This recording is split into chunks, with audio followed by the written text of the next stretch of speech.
Bos. Kali ini kami berhari raya bersama orang tua di Pontian, Johor, Malaysia. Ya. Setelah tahun 2016, 17, 18 kami berhari raya sini, namun 2020 dan 2021 tidak bisa karena masalah COVID. Tahun 2022 ini kami mencoba masuk ke Malaysia. Nah, perlu kami jelaskan bahwa semenjak Malaysia membuka pintu masuk warga negara asing, khususnya juga warga negara Indonesia, banyak sekali persyaratan yang harus dipenuhi dan cukup rumit ya. Pertama, Anda harus punya paspor. Ini adalah paspor. Kalau orang Indonesia warnanya biru. Ya.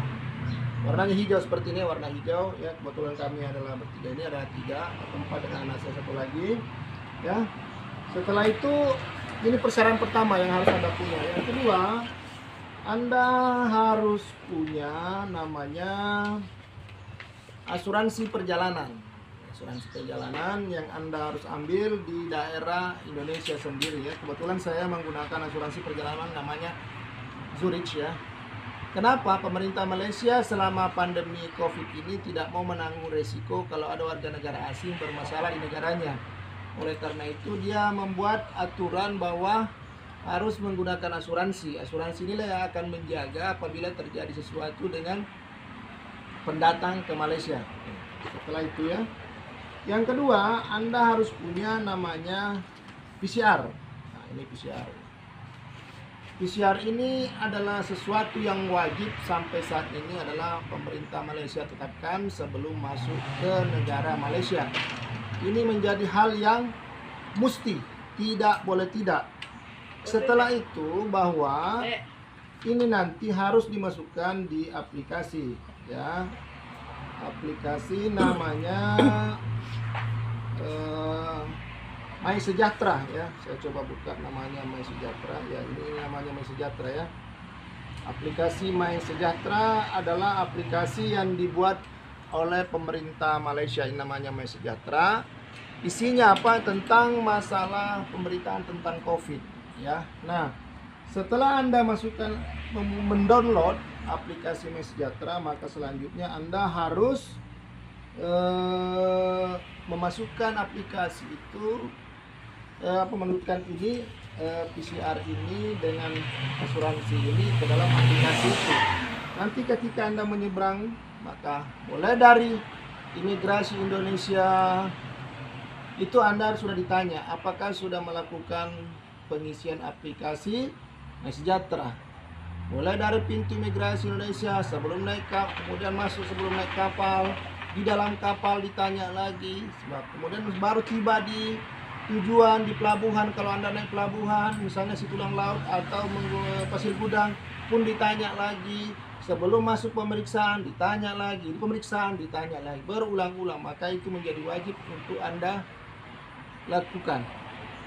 Maksud dengan isi daripada My Sejahtera itu seperti ini ya. Nah, ini ada, lihat, perhatikan. Ini adalah ini ada My Sejahtera, kemudian barcode-nya ada, kemudian identitas pemiliknya ada. Misalnya seperti ini adalah Mas Ranes Egar, kebetulan ada yang di samping saya, ibu ini, dengan lengkap dengan nomor HP, dengan nomor paspor, segala macam. Kemudian juga isinya apa? Tentang suntik atau vaksin 1, vaksin 2 ya. Nah, kalau vaksin 1, vaksin 2 dia adalah Sinovac, maka warnanya merah. Tapi kebetulan ini vaksinnya adalah Astra, maka dia sudah tidak merah gitu loh. Nah, inilah yang menjadi. Nah, ini kalau Sinovac 1, 2 di sini warna merah.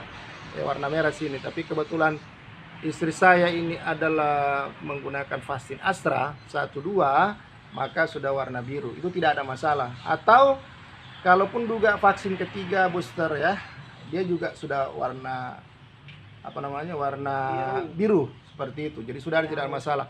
Ini ditanyakan mulai dari pintu 1, pintu 2, pintu 3, bahkan sampai terakhir pun, bahkan sampai di jalan pun sekarang masih kita pakai ini. Ketika siapa tahu kita di jalan ketemu dengan polis, ya, atau polisi di Malaysia namanya itu polis, dia pasti tanyakan ini kenapa sampai saat ini Malaysia masih ketat menggunakan aplikasi MySejahtera seperti itu. Bahkan mau masuk mall pun masih begitu ya.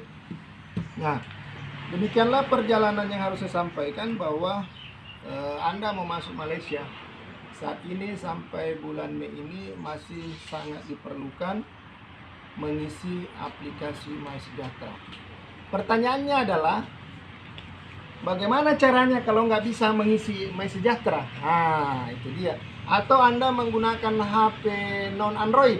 Wah, itu nggak bisa. Kalau Anda tidak menggunakan HP Android, itu nggak bisa. Maka Anda harus punya itu, karena aplikasinya di-download di situ. Ada beberapa kemarin orang yang hampir bersama dengan kami mau masuk ke Malaysia naik kapal, mereka ditolak, disuruh kembali bahwa harus menggunakan aplikasi MySejahtera dengan HP Android. Seperti itu. Nah, pertanyaan tadi, bagaimana cara mengisinya? Nah, itu dia. Kalau Anda nggak bisa mengisinya MySejahtera, bagaimana memasukkan asuransi ke dalamnya, bagaimana PCR di dalamnya, bagaimana dengan mengisi paspor dalamnya, karena itu sangat sulit, banyak sekali yang diisi di situ. Ya, Anda harus minta tolong kepada petugas, ya, petugas di kapal, ya, atau petugas di sebelum check-in di imigrasi. Anda minta tolong, atau Anda bayar orang. Ya, bagaimana cara bayar orang? Banyak orang bisa dibayar kok yang bisa ya. Tapi Anda harus menggunakan uang. Di kapal pun Anda harus bayar orang kalau enggak seperti itu. Kalau tidak, ya Anda tidak bisa. Anda lebih baik tidak berangkat ke Malaysia daripada Anda harus dipulangkan sebelum masuk ke Malaysia. Anda rugi 2 kali. Sudah bayar bawa kapal bolak-balik, baru nggak bisa masuk, seperti itu. Tapi kalau Anda memang mengisi aplikasi sebelum berangkat dan dinyatakan oleh petugas imigrasi di daerah Indonesia, ya Anda boleh masuklah, seperti itu. Dan biasanya tidak dipermasalahkan, yang penting sudah ada paspor, sudah ada ini, dan tidak membawa barang-barang yang dilarang, dan jangan lupa selalu pakai masker, ya. Bahkan sekarang pun di daerah-daerah seperti ini, daerah Pontian tempat saya ini, atau daerah Johor, itu orang masih wajib pakai masker. Bahkan di sholat pun kita masih menggunakan jarak sejadah, ya, tidak boleh bersentuhan, karena Malaysia sangat ketat sekali. Bagaimana dendanya? Anda tidak membawa masker atau tidak pakai masker atau tidak menggunakan PCR, ya, Anda didenda RM1.000 atau 3.400.000. Dan tuan rumah yang Anda datangi akan didenda sebanyak RM10.000 atau 34 juta sekian. Bagaimana ruginya itu? Kenapa? Malaysia sangat ketat.